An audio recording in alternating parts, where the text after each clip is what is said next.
ವಡಪಲ್ಲಿ ಲಕ್ಷ್ಮೀ ನರಸಿಂಹಸ್ವಾಮಿ ದೇವಾಲಯ ಭಾರತ ತೆಲಂಗಾಣದ ನೋಲ್ಗಂಡ ಜಿಲ್ಲೆಯಲ್ಲಿರುವ ಐತಿಹಾಸಿಕ ದೇವಾಲಯದಲ್ಲಿ ಪ್ರತಿಷ್ಠಾಪಿಸಲ್ಪಟ್ಟಿರುವ ಪೂಜ್ಯ ಹಿಂದೂ ದೇವತೆ ವಡಪಲ್ಲಿ ಲಕ್ಷ್ಮೀ ನರಸಿಂಹಸ್ವಾಮಿ.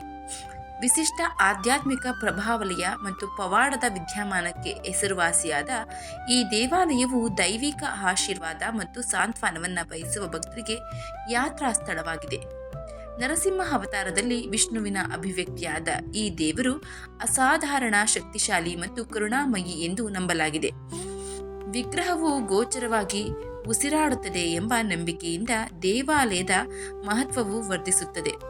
ಇದು ಶತಮಾನಗಳಿಂದ ಭಕ್ತರನ್ನು ಕುತೂಹಲ ಕೆರಳಿಸಿದೆ ಮತ್ತು ಆಕರ್ಷಣೆ ಮಾಡ್ತಾ ಇದೆ. ನಮಸ್ಕಾರ ಸ್ನೇಹಿತರೆ, ಎಲ್ಲರಿಗೂ ಮಾನು ಮನೋಜ್ ಕನ್ನಡ ಯೂಟ್ಯೂಬ್ ಚಾನಲ್ಗೆ ಸ್ವಾಗತ. ಇವತ್ತಿನ ವಿಡಿಯೋದಲ್ಲಿ ವಡಪಲ್ಲಿಯ ಲಕ್ಷ್ಮೀ ನರಸಿಂಹಸ್ವಾಮಿ ದೇವಾಲಯದ ವಿಶೇಷತೆ ಬಗ್ಗೆ ತಿಳಿದುಕೊಳ್ಳೋಣ. ವಡಪಲ್ಲಿ ಲಕ್ಷ್ಮೀ ನರಸಿಂಹಸ್ವಾಮಿ ದೇವಾಲಯ ಪಂಚ ನರಸಿಂಹ ಕ್ಷೇತ್ರದೊಳಗೆ ವಡಪಲ್ಲಿ ಅತ್ಯಂತ ಆಕರ್ಷಕ ಕಥೆಗಳನ್ನು ಒಂದನ್ನು ಹೊಂದಿದೆ. ಪುರಾಣ ದಂತಕಥೆಗಳ ಪ್ರಕಾರ ವ್ಯಾಸ ಋಷಿಗಳು ಈ ಸ್ಥಳದ ಆಧ್ಯಾತ್ಮಿಕ ಶಕ್ತಿಯನ್ನ ಗುರುತಿಸಿ ಭಗವಾನ್ ನರಸಿಂಹನನ್ನ ಆವಾಹಿಸಲು ತೀವ್ರವಾದ ಧ್ಯಾನದಲ್ಲಿ ತೊಡಗುತ್ತಾರೆ.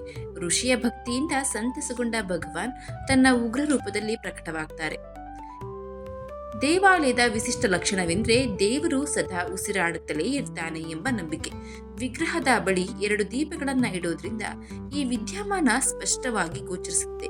ಭಗವಂತನ ಮುಖವನ್ನ ಬೆಳಗಿಸುವ ಒಂದು ದೀಪವು ನಡುಗುತ್ತದೆ, ಆದರೆ ಇನ್ನೊಂದು ಸ್ಥಿರವಾಗಿರುತ್ತದೆ. ಈ ವಿದ್ಯಮಾನವು ದೇವಾಲಯದ ಪಾವಿತ್ರ್ಯಕ್ಕೆ ಒಂದು ಅತೀಂದ್ರಿಯ ಆಯಾಮವನ್ನ ನೀಡುತ್ತೆ. ಪ್ರತಿಯೊಂದು ದೇವಾಲಯವು ತನ್ನದೇ ಆದ ವಿಶಿಷ್ಟ ಪಾತ್ರವನ್ನ ಹೊಂದಿದ್ದರೂ ಸಂಶೋಧನೆಯ ಪ್ರಕಾರ ಪಂಚನರಸಿಂಹ ಕ್ಷೇತ್ರವನ್ನು ಒಂದುಗೂಡಿಸುವ 3 ಪ್ರಮುಖ ವಿಷಯಗಳನ್ನು ಗುರುತಿಸಿದೆ. ಲಕ್ಷ್ಮಿ ದೈವಿಕ ಪತ್ನಿ. ಇದು ದೇವಾಲಯಗಳಲ್ಲಿ ಶ್ರೀ ಲಕ್ಷ್ಮೀ ನರಸಿಂಹ ಅಥವಾ ಲಕ್ಷ್ಮೀ ಅಮ್ಮನವರು ಎಂದು ಕರೆಯಲ್ಪಡುವ ಲಕ್ಷ್ಮೀ ದೇವತೆಯು ಪ್ರಮುಖ ಪಾತ್ರವನ್ನು ವಹಿಸುತ್ತಾಳೆ. ಆಧ್ಯಾತ್ಮಿಕ ಪುಷ್ಟೀಕರಣದ ಪ್ರಯಾಣ. ಪಂಚನರಸಿಂಹ ಕ್ಷೇತ್ರಕ್ಕೆ ತೀರ್ಥಯಾತ್ರೆ ಕೈಗೊಳ್ಳುವುದು ಭಕ್ತರಿಗೆ ಆಳವಾದ ಆಧ್ಯಾತ್ಮಿಕ ಅನುಭವವನ್ನು ನೀಡುತ್ತೆ.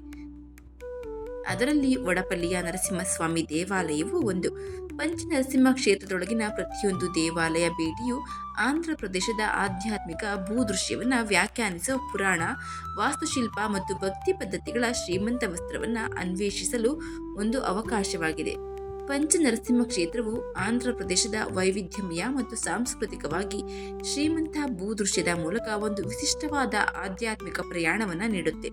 ಭಯಾನಕ ಆದರೆ ದಯಾಳು ಭಗವಾನ್ ನರಸಿಂಹನಿಗೆ ಸಮರ್ಪಿತವಾದ 5 ದೇವಾಲಯಗಳಲ್ಲಿ ಪ್ರತಿಯೊಂದು ಭಕ್ತಿ, ಇತಿಹಾಸ ಮತ್ತು ವಾಸ್ತುಶಿಲ್ಪದ ಭವ್ಯತೆಯನ್ನು ಸಂಯೋಜಿಸುವ ವಿಶಿಷ್ಟ ಅನುಭವವನ್ನು ಒದಗಿಸುತ್ತೆ. ಪ್ರತಿ ದೇವಾಲಯದಲ್ಲೂ ಕೂಡ ಲಕ್ಷ್ಮೀ ದೇವಿಯ ಉಪಸ್ಥಿತಿಯು ಶಕ್ತಿ ಮತ್ತು ಅನುಗ್ರಹದ ನಡುವಿನ ಸಾಮರಸ್ಯದ ಸಮತೋಲನವನ್ನು ಎತ್ತಿ ತೋರಿಸುತ್ತದೆ.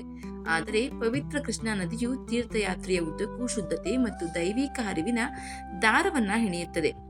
ಪಂಚನರಸಿಂಹ ಕ್ಷೇತ್ರದ ಏಕೀಕೃತ ವಿಷಯಗಳ ಕುರಿತಾದ ಸಂಶೋಧನೆಯ ಪ್ರಕಾರ ತಾಂತ್ರಿಕ ಅಂಶಗಳ ಉಪಸ್ಥಿತಿಯನ್ನು ಒಳಗೊಂಡಂತೆ ಈ ಪವಿತ್ರ ಸ್ಥಳಗಳ ತಿಳುವಳಿಕೆಗೆ ಆಳವನ್ನು ನೀಡುತ್ತೆ. ತೀರ್ಥಯಾತ್ರೆಯು ಭಕ್ತರಿಗೆ ನರಸಿಂಹಸ್ವಾಮಿಗೆ ಗೌರವ ಸಲ್ಲಿಸಲು ಮಾತ್ರವಲ್ಲದೆ ಆಂಧ್ರ ಪ್ರದೇಶದ ಆಧ್ಯಾತ್ಮಿಕ ಮತ್ತು ಸಾಂಸ್ಕೃತಿಕ ಪರಂಪರೆಯಲ್ಲಿ ತಮ್ಮನ್ನ ತಾವು ತೊಡಗಿಸಿಕೊಳ್ಳಲು ಅನುವು ಮಾಡಿಕೊಡುತ್ತದೆ.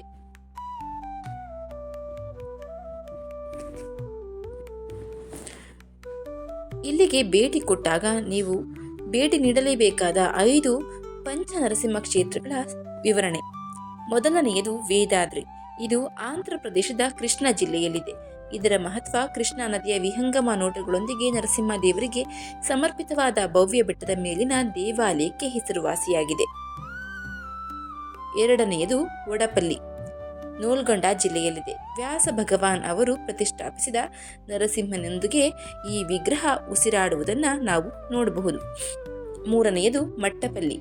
ಇದು ಕೂಡ ನೋಲ್ಗೊಂಡ ಜಿಲ್ಲೆಯಲ್ಲಿ ಬರುತ್ತೆ. ಕೃಷ್ಣಾ ನದಿಯ ದಡದಲ್ಲಿ ನೆಲೆಗೊಂಡಿದ್ದು ಪ್ರಶಾಂತ ಪರಿಸರ ಮತ್ತು ಆಧ್ಯಾತ್ಮಿಕ ಕಂಪನಗಳಿಗೆ ಹೆಸರುವಾಸಿಯಾಗಿದೆ. ಮಂಗಳಗಿರಿ. ಇದು ಗುಂಟೂರು ಜಿಲ್ಲೆಯಲ್ಲಿ ಬರುತ್ತೆ. ದೇವರಿಗೆ ಪಾನಕ ಅರ್ಪಿಸುವ ವಿಶಿಷ್ಟ ಸಂಪ್ರದಾಯಕ್ಕೆ ಹೆಸರುವಾಸಿಯಾದ ಪ್ರಮುಖ ಯಾತ್ರಾ ಕೇಂದ್ರ ಮಂಗಳಗಿರಿ. 5ನೇಯದೇ ಕೇತಾವರಂ. ಇದು ಕೂಡ ಗುಂಟೂರು ಜಿಲ್ಲೆಯಲ್ಲಿ ಬರುವಂತಹ ದೇವಾಲಯ. ಪ್ರಾಚೀನ ಶಾಸನಗಳು ಮತ್ತು ಶಿಲಾಕೆತ್ತನೆಗಳಿಗೆ ಈ ದೇವಸ್ಥಾನ ಹೆಸರುವಾಸಿಯಾಗಿದೆ. ಇವು ಪಂಚನರಸಿಂಹ ಕ್ಷೇತ್ರಗಳು ಆಂಧ್ರ ಪ್ರದೇಶದಲ್ಲಿ ಇರುವಂತಹವು. ನೀವು ವಡಪಲ್ಲಿಯ ಉಸಿರಾಡುವಂತಹ ಲಕ್ಷ್ಮೀ ನರಸಿಂಹನನ್ನ ಭೇಟಿ ಮಾಡಲು ಹೋದಾಗ ಈ 4 ಸ್ಥಳಗಳಿಗೂ ಭೇಟಿ ಮಾಡಲು ಮರೆಯದಿರಿ. ಈ ಮಾಹಿತಿ ನಿಮಗೆ ಇಷ್ಟ ಆಗಿದ್ರೆ ದಯವಿಟ್ಟು ಶೇರ್ ಮಾಡಿ, ಲೈಕ್ ಮಾಡಿ. ವಿಡಿಯೋ ಬಗ್ಗೆ ನಿಮ್ಮ ಅನಿಸಿಕೆ ಅಭಿಪ್ರಾಯವನ್ನ ಕಮೆಂಟ್ ಬಾಕ್ಸ್ನಲ್ಲಿ ತಿಳಿಸಿ. ಚಾನಲ್ನ ಇನ್ನೂ ಸಬ್ಸ್ಕ್ರೈಬ್ ಮಾಡ್ಕೊಂಡು ನೋಡ್ತಾ ಇದ್ರೆ ದಯವಿಟ್ಟು ಸಬ್ಸ್ಕ್ರೈಬ್ ಮಾಡಿಕೊಂಡು ನೋಡಿ. ಧನ್ಯವಾದಗಳು.